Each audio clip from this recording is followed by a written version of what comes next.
Vamos então estar falando sobre o processo infeccioso, né, que acomete o trato respiratório superior e acaba desenvolvendo, né, o que nós chamamos de tonsilite ou amidalite, a faringite e a laringite. São infecções do trato respiratório superior, podem ser acometidas por processos virais ou processos bacterianos. Quando acometido por processos virais, ele lesiona, desencadeia um processo viral, mas pode abrir porta de entrada para uma infecção secundária da própria microbiota, e aí nós teremos então quadros bacterianos. Normalmente as bactérias que acometem o trato respiratório superior são bactérias o quê? Gram-positivas. Então a gente já faz, né, um aporte ao tratamento, né, se referenciando aos beta-lactâmicos. Alguns aspectos anatômicos são importantes, né, salientar. Então nós temos a nasofaringe, a orofaringe e a laringofaringe. Então quando o vírus, né, que tem focos preferenciais, como o rinovírus, acomete a mucosa nasal, nós temos apenas o quê? Um resfriado comum, caracterizado por espirro, coriza e obstrução nasal. Quando, né, o vírus acomete a mucosa nasal e atinge a faringe, então nós temos um quadro de faringite. Quando o vírus começa e atinge a orofaringe, então nós temos um quadro de amidalite. E quando ele atinge a laringe, nós temos um quadro então de laringite. Então é muito comum termos então o quadro espirro, coriza, obstrução nasal e dor de garganta, amidalite. Espirro, coriza, obstrução nasal e tosse improdutiva, uma tosse latida, frequente, um quadro de faringite. E quando nós temos espirro, coriza, obstrução nasal, hiperemia da orofaringe e um quadro então de rouquidão, nós temos um quadro de laringite. Lembrando então que o vírus tem focos preferenciais. O rinovírus, por exemplo, acomete mais a nasofaringe, então desenvolve o resfriado comum. Mas ele pode atingir a faringe também e desenvolver um quadro de faringite com dor de garganta e tosse, as tonsilas, dor de garganta, né? E pode atingir também a laringe, que eu vou ter dor de garganta com rouquidão. Nós temos um anel de tecido linfóide, que é formado pela tonsila faringiana, conhecida como adenoide, as tonsilas palatinas, a tonsila sublingual. Isso ele forma um anel de tecido linfóide para quê? Para apresentação de antígeno, para defesa do nosso organismo e para sinalizar que algo no trato respiratório superior não está, né, acontecendo de forma adequada. Nós observamos então as tonsilas, apenas as tonsilas palatinas. Então nós temos as várias tonsilas, faringiana, lingual, tubária. Nós observamos na farmácia com auxílio de uma caneta clínica ou de uma lanterna e um abaixador de língua, são as tonsilas o quê? Tonsilas palatinas. É importante então diferenciarmos o processo viral do processo bacteriano e aonde está cometendo esse processo. Então quando acomete as amígdalas num processo viral, nós vamos ter os sinais característicos de um processo viral: espirro, coriza, obstrução nasal, íngua, infartamento ganglionar, né, e a dor de garganta. Quando acomete a faringe, nós vamos ter a coriza, espirro, obstrução nasal, hiperemia da orofaringe, nós vamos ter também íngua, né, que seria o infartamento ganglionar, e vamos ter o que diferencia da amidalite da faringite, que é a tosse improdutiva. E na laringe, nós vamos ter também o mesmo quadro respiratório, acrescentado o quê? De rouquidão. Por quê? É na laringe que nós temos as cordas vocais. E se o processo, né, infeccioso levar à produção de mediadores e edemaciar, causar um edema das cordas vocais, então vamos caracterizar então como dor de garganta com rouquidão. Já no processo bacteriano, nós vamos ter um padrão de febre mais elevado, a hiperemia, né, da orofaringe, uma dor mais intensa e a presença, é claro, gânglios infartados e a presença de placa de pus. Então nós vamos conseguir visualizar com o abaixador de língua, a lanterna, nas tonsilas palatinas, a presença de placa de pus. Na faringite bacteriana, o mesmo padrão, febre, dor de garganta, certo? A presença também de infartamento ganglionar, dor de garganta forte, mas eu vou ter principalmente o quê? Uma tosse também, uma tosse improdutiva e o padrão de febre mais elevado.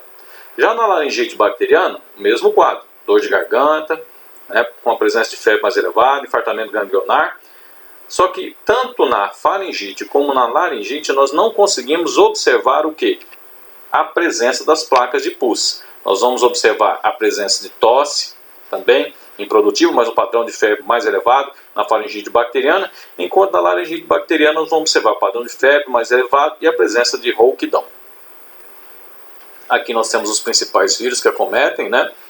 Os quadros de amidalite, faringite, laringite.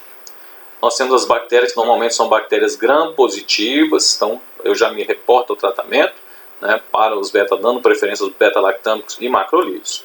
E aí nós vamos observar, macroscopicamente, o que nós vamos observar? A hiperemia da orofaringe, a hiperemia da mucosa nasal, a presença de coriza, espirro, né, e obstrução, a presença de secreção na mucosa nasal e a hiperemia da orofaringe. Enquanto na bacteriana nós vamos observar a presença do quê? De placas de pus nas tonsilas palatinas. É indicativo do quê? De uma amidalite bacteriana. Lembrando, faringite nós vamos ter dor de garganta com tosse, e laringite, dor de garganta com rouquidão. Aí mais uma vez mostramos o processo bacteriano, né? Presença de placa de pus. A fisiopatologia, tanto da tonsilite como da amidalite. Então nós vamos ter lesão, quer seja um processo viral ou bacteriano, vamos ter então um quadro inflamatório. Então vamos ter um processo inflamatório, fosfolipídio, fosfolipase A2, ácido araquidônico, prostaglandina. A prostaglandina vai promover o quê? Primeiramente, sensibilização das terminações nervosas, dor. Outro sinal clássico da inflamação é o quê? A vasodilatação aumenta a permeabilidade, leva ao edema. E o edema vai comprimir as terminações nervosas, levando então a um quadro de dor de garganta. No caso da faringite, esses mesmos mediadores vão atuar o quê? Estimulando os receptores da tosse. E aí então eu vou ter uma tosse frequente, uma tosse seca e frequente. Diferenciais, nós já falamos um pouquinho, mas vamos lá. As bactérias, né? Inicia de mal-estar. Aqui no vírus eu tenho presença de coriza. O padrão de febre é mais elevado. O padrão no vírus é mais leve. Dor de garganta é mais intensa na bacteriana.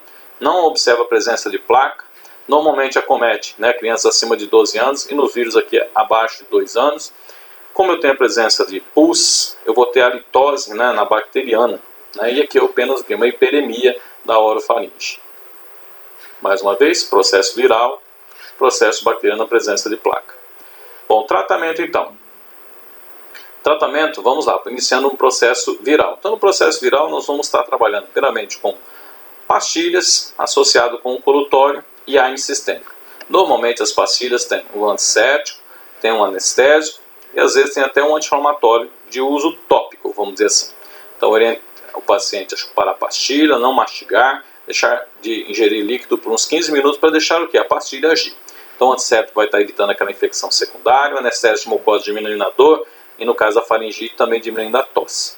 Enquanto que o anti-inflamatório vai diminuir o que? Todo o processo, a inibição da ciclooxigenase, diminui prostaglandina, leucotriena, diminui o edema, diminui a sensibilização, diminui a dor. Já no processo de faringite bacteriano, o que diferencia? É a tosse. Então nós vamos trabalhar da mesma forma, trabalhando com pastilhas, associado com colutórios na forma de spray ou fazer gargarejo, o AINE sistêmico, né, para diminuir o quadro inflamatório, acrescentado no caso da faringite, antitussígenos. Aí podemos trabalhar com antussígenos de ação periférica, como a dropropizina, de ação central como o clobutimol, ou, né, os de ação central e periférica como a cloperastina. Isso nós vamos estar diminuindo essa tosse improdutiva, né, que é muito característico na faringite, dor de garganta com tosse improdutiva. Bom, no processo, né, ainda, né, viral, podemos trabalhar ainda com pastilhas, né, que contêm os antibióticos tópicos para evitar uma infecção secundária.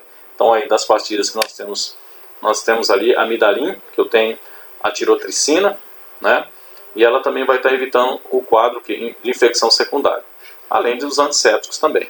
Então pastilhas, colutórios e o AINE sistêmico. No caso da faringite, podemos trabalhar ainda com as pastilhas que contêm antibiótico. Pastilha, colutório e o AINE sistêmico, acrescentado do quê? Acrescentado dos antitussígenos. Bom, já quando se fala em amidalite bacteriana, faringite bacteriana e laringite, né, mas principalmente aqui nesse caso aqui, um caso de amidalite e um caso de laringite bacteriano, aí nós vamos entrar com as pastilhas, os AINE sistêmicos e aí nós vamos estar trabalhando com o quê? Com os antibióticos. Que antibiótico? Os beta-lactâmicos, né, porque bactérias são gram-positivas e aí nós vamos dar preferência para esses beta-lactâmicos. Em segunda escolha, os macrolídeos e depois nós temos a sulfametoxazol com o trimetoprim. Quando se tratar então de uma faringite bacteriana, mesmo tratamento, a mesma coisa da amidalite e da laringite bacteriana. Usar as pastilhas e os antissépticos ou colutórios, Podemos trabalhar com os AINES sistêmicos, acrescentando o quê? Acrescentando os antibióticos. E aí dos antibióticos, dando preferência sempre os beta-lactâmicos, em primeira escolha, macrolídeos e sulfametoxazol com trimestoprim. Lembrando então que a faringite tem um quadro de tosse, e aí nós vamos trabalhar com os antitussígeos de ação periférica, central e periférica, certo? Da mesma forma, né, podemos trabalhar no caso da laringite, mesmo processo, pastilha bacteriana, né? Processo através das pastilhas, o AINES sistêmicos, que aí pode ser o diclofenaco, né, o cetoprofeno, a nimesulida e o ibuprofeno, né, que pode ser trabalhado. Acrescentado do que? Acrescentado os antibióticos, podendo-se utilizar pastilhas tópicas também. Se tiver faringite, né, a presença da tosse bacteriana, e podemos acrescentar então os antitussígenos. Sinais de gravidade, principalmente a faringite por streptococcus, né, onde a gente observa a presença de placas bacterianas, pela causa a febre reumática e escarlatina. Então, quando você observar, né, criança com amidalite posteriormente na orofaringe, a língua, parecendo um morango e lesões cutâneas, né, nós chamamos isso aqui de escarlate. Por quê? A bactéria produziu uma toxina que caiu na circulação e aí eu tenho antígeno anticorpo depositando na pele. E aí eu desenvolvo o quê? A escarlate. Também é um sinal de gravidade, encaminha. Amidalite, infartamento ganglionar e sopro, encaminha, porque você está produzindo anticorpo contra a sua própria válvula. Nós temos o ácido ciálico e aí você produz da parede bacteriana e aí você produz anticorpos contra o ácido ciálico da parede bacteriana. Porém, existe uma semelhança estrutural com as células da válvula cardíaca. E aí você começa a produzir anticorpos contra a sua válvula cardíaca. Bom, antígeno anticorpo, depositou no vaso da pele, desenvolve lá a escarlate. Mas ele pode depositar onde? No filtro, que é o quê? O rim. E aí eu posso desenvolver o quê? Desenvolver uma glomerulonefrite. Ok? Então, criança com amidalite, infartamento ganglionar, depois, né, de uma semana apresentar hematúria, né, sensibilidade, né, na região lombar direita e esquerda, com sinal giordiano positivo, encaminhar. Ok? E aí a mesma coisa, apresentando então dor de garganta, infartamento ganglionar e sopro, encaminhar. Dor de garganta, infartamento ganglionar e dor articular, encaminhar. Streptococcus beta-morites, você está produzindo anticorpo contra a sua própria articulação. Então isso aí também pode trazer lesões nas articulações. Uma outra gravidade é o que? A difteria. Embora a população já esteja, né, vacinada contra a difteria, a gente observa, né, o surgimento de doenças que já estavam erradicadas por conta da não vacinação das crianças. E a difteria, ou Corynebacteria diphtheriae, produz, né, um foco infeccioso com uma placa pseudomembranosa, de difícil remoção, ok? E além disso, ela vai produzir uma toxina que cai na circulação. Caiu na circulação, né, aí ela vai atacar o sistema nervoso central e o coração. Então ela desenvolve a lesão, né, na laringe, ok? Vai obstruindo a laringe e desenvolve o que nós chamamos de Krupp, ok? E então, a traqueostomia resolve parcialmente. É necessário depois o que? Neutralizar essa toxina. Por quê? Do foco infeccioso, a toxina caiu na circulação. É uma toxina que inibe a síntese proteica e vai em dois órgãos alvos, né? No sistema nervoso central, causando polineurite, e no coração, né, causando lesão na musculatura cardíaca, até mesmo a insuficiência cardíaca. Então esses são os sinais de gravidade. Um sinal de gravidade para amidalites virais é o quê? Dor de garganta, principalmente viral, apenas a hiperemia e o edema das tonsilas. Com lesões aftosas na boca e na palma da mão e planta dos pés, nós chamamos de doença de mão, pé e boca, conhecido principalmente ocasionado pelo vírus Coxsackie. Encaminhar.